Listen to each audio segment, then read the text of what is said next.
Welcome back as we head into hour two. It is a delight, it is a privilege, it is an honor to welcome back to the show Dr. Zuhdi Jasser, J-S-S-E-R, candidate for Congress in Arizona's Congressional District 4, CD4.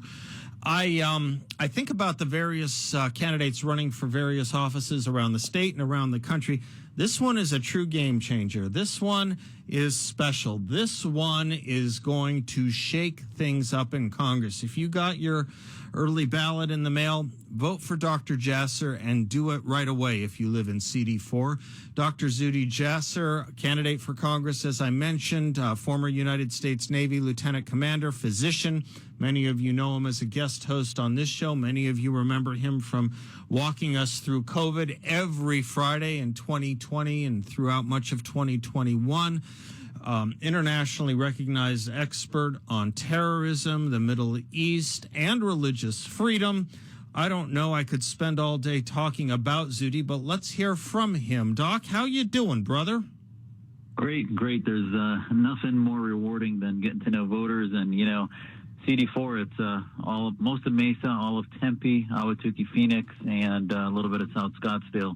And I can't tell you how refreshing it is to see Americans that, you watch the traditional legacy media and you think how out of touch people are. And then you talk to the real voters, the people that care, and they're worried about our border. They're worried about security. They're worried about, our president's mental status and his ability to actually be a commander-in-chief. They're worried about the economy and the ability to have to hold two jobs to still afford the same living they had 3 years ago, and looking for a change. And this district really should be a conservative seat. Stanton's been missing in action. He's been nowhere to be found. And, insanity is sort of doing the same thing over and over and thinking we're going to get a different results. And that's why I put my hat in the ring here. And as we make the closing argument this few weeks with the primary voters, I can tell you that people that hear about me and what we stand for and what I want to bring for our district and what I have been doing for 25 years, they join the movement, and we're asking, where have I been? I love it. I love every part of it. Let me give out your website for those that want to learn more about you or help you out. As Hugh Hewitt put it, it's the easiest website of all political websites this cycle. Z4AZ.com. ZFORAZ.com. Yeah, that's a good point about Stanton, Greg Stanton, who you're running to unseat. Just because someone is quiet and ducks the hard balls and the softballs, it doesn't mean they're moderate. Just because they're not out there doesn't mean they're moderate. He is quietly in Congress voting the Biden agenda, sometimes voting to the left of the Biden agenda, but he's there and he's doing it. It's the funny thing about congressmen. We elect them locally, but they vote on national issues, and he's voting on national issues on behalf of Planned Parenthood and the ACLU and every liberal interest group there is. And he's been getting a pass. Yes. He's been getting a pass because every week it's more radical than the week before. That's from right. When you and I were talking about him being unable to censure Rashida Tlaib as she raised money for terrorist organizations like the Students for Justice Palestine, to last week. In his district. He's endorsing. Yes.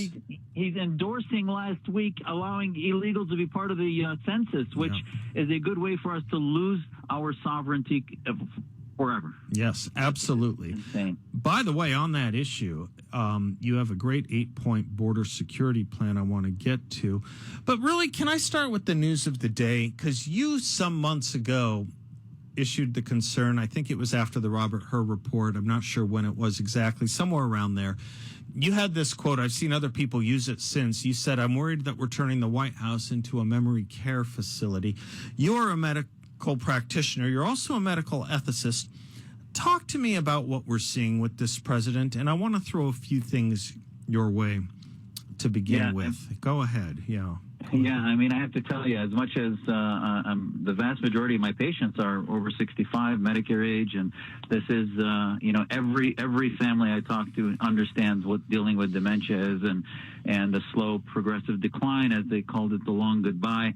But this is not about just regular family issues. This is about the leader of the free world, about the most demanding job on the planet. And executive function needs to be at 110%. And as a former Navy doc, I, as much as the privacy and confidentiality of my patients was was paramount. I also had a responsibility. If I had a guy on my ship when we were deployed, and I was worried that he wasn't going to be able to handle weapons or do something in the middle of conflict, that I would remove his ability to be deployed. Of course. That's what being a military doc is. And we see that with sports doctors. We see it with, if I have a physician that's a patient, I have an obligation to the people of Arizona who licensed that doctor. Yep.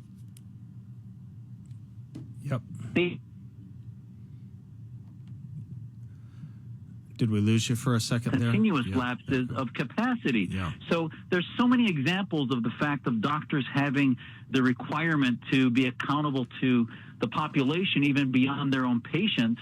And yet with Biden, there's been this cover-up. As you and I were talking about 3 years ago when he was getting elected, we're like, this person in a few years is going to be completely not able to do much, let alone at the time of his election. Yep. And now, as of a few months ago, it's becoming more and more obvious. We're being lied to, too, I believe, Zuhdi, from on high. Today, there was a story that came out that a specialist in Parkinson's has visited the White House something like 8 times in the last over the last year, maybe a total of 9 times over the last 3 years. And Karine Jean-Pierre, the press secretary, said she's not going to share that or speak about his name because of national security. We don't give out the name of specialists to keep their privacy. Doc, is that medical ethics? Is it the doctor's privacy we're worried about? We don't give out doctors' names? Is that a thing? And especially for a patient whose annual physical is published on the web. Yeah. His annual physical, it's not as if he's running, to say this is all private and no information is released. They waive their physical from the Navy doc, from Kevin O'Connor, and he says, oh, he's all great. He lists his atrial fibrillation, his hypertension, all these other things, his history of, intracranial hemorrhage, all that is listed on there, and yet somehow the relevancy of whether he can do significant neurocognitive assessments isn't even on there. And by the way, you're exactly right. The Parkinson's is the real head fake, but there's overlap syndrome. Parkinson's is a motor disorder, and there's overlap with dementia. And that's probably what was going on, is that they knew it would eventually come out. So they said, well, let's have it be a Parkinson's specialist who is from a renowned institution that has significant ability to diagnose dementia. And the real issue is basically senile degeneration of the brain, which is an extremely common condition that can take years, but ultimately will render most patients incapable of executive function. Yeah, it doesn't get better is the key. Marty McCary, I don't know if you know him. He's a physician at Johns Hopkins. Yeah, I think pretty sound and pretty smart. He said, with all the stipulations doctors make about making diagnoses with patients they haven't seen, we still can't ignore our 2 eyes. He says he's looking at what looks like age-related dementia. He said on Fox News earlier today that if one of his medical students, and you have medical students, if one of his medical students were to sit down and try and diagnose Joe Biden and came back and said there was nothing to worry about cognitively, he'd get an F. Does that sound about right to you? Exactly. And this is the issue. It's not just the physician's responsibility to the public, but I saw the RNC was talking about bringing the doctor in because he might have conflicts of interest. Kevin O'Connor might relate it to business dealings with the Biden family. There is something else going on there, in that any other patient there's malpractice going on there, and that he has not protected. Imagine a publicly traded company that has an exec with a board of directors, and the publicly traded company is then being driven into the ground by a CEO that the physician is telling the board of directors that's publicly accountable to that there's nothing wrong with him. There would be significant malpractice to be had for that. That it would be in the billions if it's a large public company, and this is no different. Fascinating, and I'm so you put that line out there. I think we need to maintain the line, because this is above partisan politics. This is about the old line that when the United States sneezes, the world gets sick or catches a cold. I think that's an old Moynihan line. And the world is in trouble, but so too are we. I have to take a commercial break, Dr. Jasser. Can you stay another segment? I want to talk a little bit about the border with you, if I can. You have one of the most comprehensive border security plans that's been promulgated. Can we go into that a little bit when we come back? Absolutely. Dr. Thank you. Zuhdi Jasser, I think endorsed by the entire platform of Salem Media, from Brandon Tatum to Hugh Hewitt to myself to so many others.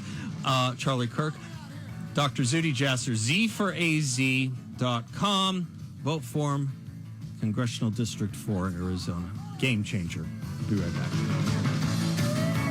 Back to the Seth Leibsohn Show. If you got your ballot in the mail and you live in Congressional District 4 and you want to get rid of Greg Stanton and pick up a seat for the Republican Party, you want to vote for Dr. Zuhdi Jasser, you can go to his website, Z4AZ.com, Z4AZ.com. Real game changer, expert on so many issues, articulate, serious, smart. And Doc, you amongst your areas of expertise is putting together the nexus between our border problem, terrorism. We have a NATO summit coming up. We have a new terror alert. We have an ongoing border crisis. Put it all together for us. What worries you about this line of stories?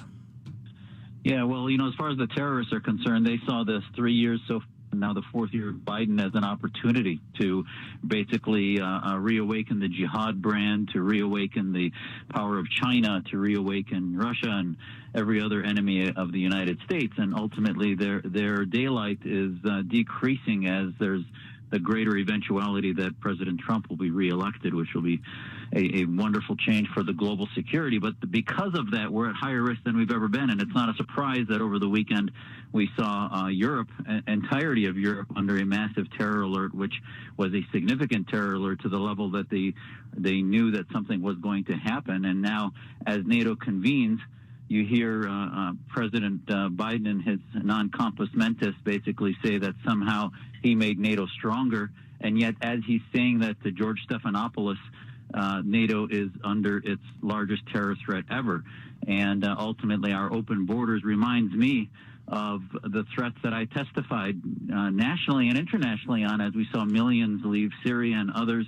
And, the narrative at the time was, well, most of them are fleeing dictatorship, which is exactly what my parents did. Right. But 10 to 15% of them are ISIS supporters. Right. So 10 to 15% of millions is a lot of people. Yeah. And yet my opponent, who, claims he's tough on the border, basically said he would support a bipartisan. This is Kelly Cooper, said he would support a bipartisan, plan, which was bipartisan because 2 Republican senators supported it and the rest didn't. Bipartisan means a majority of the majority. It doesn't mean 1 or 2 Republicans, and it means seal the border, not 5,000 a day coming across. And, this is why I'd ask people to look at my plan at Z4AZ.com. It's informed by, the son of immigrants who believes national sovereignty is related to sealing your border and reminding the world it's a privilege to come here, and you don't come just because you want to or because you have a lot of money or you want to make a lot of money. It's because you believe in Americanism. We should vet them before they get here. We should stop the abuse of asylum. We should intensify vetting and basically, first and foremost, finish building Trump's wall and seal the border. It can't be that hard. It's not that hard. It's about will, not ability. That's my view, because we have done it before, right? The proof of the theoretical has been in the actual. That's what's so weird about all these comments about Donald Trump will be a dictator. We actually had 4 years of an experience here, and we have had 4 years of an experience with the opposite of Donald Trump. One represents common sense and national security, and one represents I don't know what, but it's not sense and it's not common. Zuhdi, talk to me a little bit about the concern you have with regard to not just sealing the border, but the thing you're so good at, which is, you mentioned it before, Americanism, vetting for ideology. You're unique in talking about that, and I'm glad you're doing it. Talk about what that means, because it's something special from your own family, which well knows what asylum means, right? Exactly. And I would tell people, we're in a new era, obviously, in the 21st century, as we have new threats. And those threats are this red-green axis, which is the Chinas and Venezuelas of the world working with the Islamists, Iran and Hamas's and radical theocrats of Islam, which is a quarter of the world's population. And you add on top of that China and Russia, and you've got, over half of the world's population. So at the end of the day, that is the new threat. In the Cold War, we used to say, okay, we would vet for Soviet ideology. Right. Do they have a worldview of the Soviets, which is communist supremacism, et cetera? And we used to vet for that. It was on the immigration documents. It was part of the interview. I've been trying, and this is one of the reasons I'm running, we're going to lose our country unless, I've talked to members of Congress before, and they say, oh, it's too hard, et cetera. And bottom line, it can't be too hard to demand that the interview process vet and filter out people who don't believe in Americanism, which is the Republic, our Constitution, the belief in a separation of powers, the belief in individual rights, the protection of minority rights, free speech, our First Amendment, religious freedom, our first liberty. All of the ideas that are Americanism need to be front and center before people come in, not after they come in and somehow we find them and then find out if they happen to agree with our social contract. And if you see what's destroying this country, it's the BLM movements, it's the DEI stuff, which is all related about hating America, hating the individualism, and actually lifting up far red-green collectivism, which is un-American. And it's about education reform. I know there's not a lot you can do with K-12 at the federal level. There's some, and you've proposed some interesting things that I support fully and wholeheartedly. But at the level of higher education, you can do a lot more, can't you? Absolutely, because there's grants, there's, these universities are flowing in government support in addition to their nonprofit status. So, at the end of the day, those programs need to be part of protecting the infrastructure that is a very liberal. I mean, classical liberalism should be the bastion of critical thinking. Yeah. That's what our founding fathers were all about, was critical thinking. It's how we ultimately continue to progress and become the greatest republic and democracy on the planet. So if that's going to continue, that's all we should demand of our universities, is that, simply declaring genocide should be identified as not free speech. That's a direct form of encouraging terrorism when they're having demonstrations supporting Hamas, but yet somehow that's too hard to figure out. But DEI, where we demand that the new religion of anti-Americanism, which is what DEI really is, somehow has taken over the mantras of most of the universities, especially the Ivy Leagues. Well, you are too humble to say it, but I'm going to compliment you. You've already engaged in higher education reform. You almost, you spearheaded it, and I wouldn't say single-handedly because you wouldn't accept that label, but I will say you spearheaded the campaign to keep Rashida Tlaib from coming to ASU and spreading her anti-American filth on behalf of Students for Justice in Palestine, which is probably one of the worstly misnamed organizations in the world. So I want to just thank you for already saving ASU from a little bit of radicalization and a little bit of Islamism. You have a lot more to do, and I can't wait for you to be in Congress. I want to encourage people to vote for you. I want to encourage people to help you out. I want to encourage people that don't know you to go to your website and learn more about you. Z4AZ.com. Godspeed, Dr. Jasser, and thanks for all your help with this audience on this show. Thank you so much. And, I'm not taking anything for granted. Anyone that can help us, please do. This is a once-in-a-lifetime election, and we need people to not only increase the Republican majority, but that can do it and lead it and have the platform to defeat Stanton and change this country back to our foundations. Amen. Godspeed, Doc. Amen. Thank you, sir. Thank you. You bet.